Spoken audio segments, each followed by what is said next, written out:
Perkuat Islamnya lagi. Coba cek syahadatnya lagi. Karena ada orang paginya mukmin, sorenya bisa kufur. Yusbihu mu'mina wa yumsi kafira. Artinya ada masa mudah sekali orang murtad. Ketemu pasangan tiba-tiba ikut pindah agama.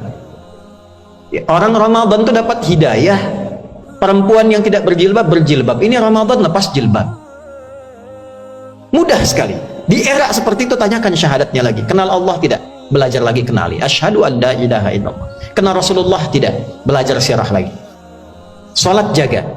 Salat jaga. Wa tuqimas shalah. Karena manfaat salat tanha 'anil fahsya wal munkar. Ada era di mana fahsya dan munkar tak terkendali yang tadi disebutkan oleh khatib. Maka jaga salat. Kalau sudah mampu berzakat, latihan puasa supaya mengendalikan nafsu, karena ada era nafsu itu sulit dikendalikan. Kejar untuk kehidupan kita hari esok.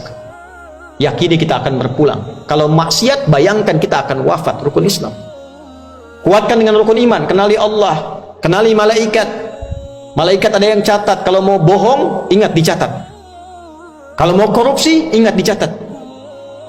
Kenali dari semua itu pedoman hidup di kitab. Kenali Nabi Muhammad SAW. Belajar sampai qadar dan qadar yang keenam. Yang terakhir, niatkan semua kegiatan kita ibadah karena Allah, dan rasakan selalu Allah mengawasi kita. Kalau sudah begitu, insya Allah aman.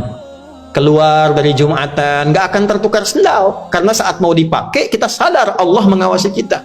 Di kantor nggak akan mau korupsi, sebab ketika akan tergerak Allah mengawasi kita.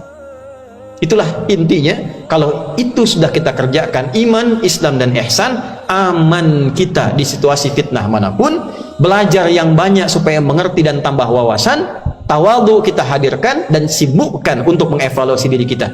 Karena akan terjadi orang ibadah itu bukan memperbaiki diri, tapi sibuk mengoreksi ibadah orang lain, sehingga lupa dengan keadaan dirinya. Ini yang paling berbahaya. Khatib tutup, bila itu bisa kita lakukan kita selamat, tapi bila kita terjebak, boleh jadi ada di antara manusia pun yang muflis, bangkrut di akhirat, karena terasa sudah ibadah tapi ternyata pahala berkurang. Kata Nabi, apa yang terjadi? Ya'ti yaumal qiyamati bis salatin wa siyamin wa zakatin. Dia menunaikan salat, kelihatan salat, zakat, rajin pengajian, kadang puasa. Tapi ternyata dalam saat yang bersamaan, ya'ti qad syatama hadza, senang mencela. Wa qadhafa hadza, menuduh. Wa daraba hadza, berselisih. Puncaknya safaka dama hadza, menumpahkan darah. Maka dipindah. Kalau ada orang ngaji, rajin ikut pengajian tapi rajin mencela, pahala pengajiannya dipindahkan pada yang dicela. Salat tapi bikin hoax, pahala salatnya diberikan kepada yang dizalimi dalam hoaxnya. Fa in faniyat hasanatu, kalau habis kebaikannya, tersisa buruknya, nuduh orang, merendahkan orang, diambil dosa orang yang dituduh itu ditimpakan kepadanya, faturiha finnar, maka dilemparkanlah ia ke neraka. Kita ngaji surat Al-Kahf tiap Jumat.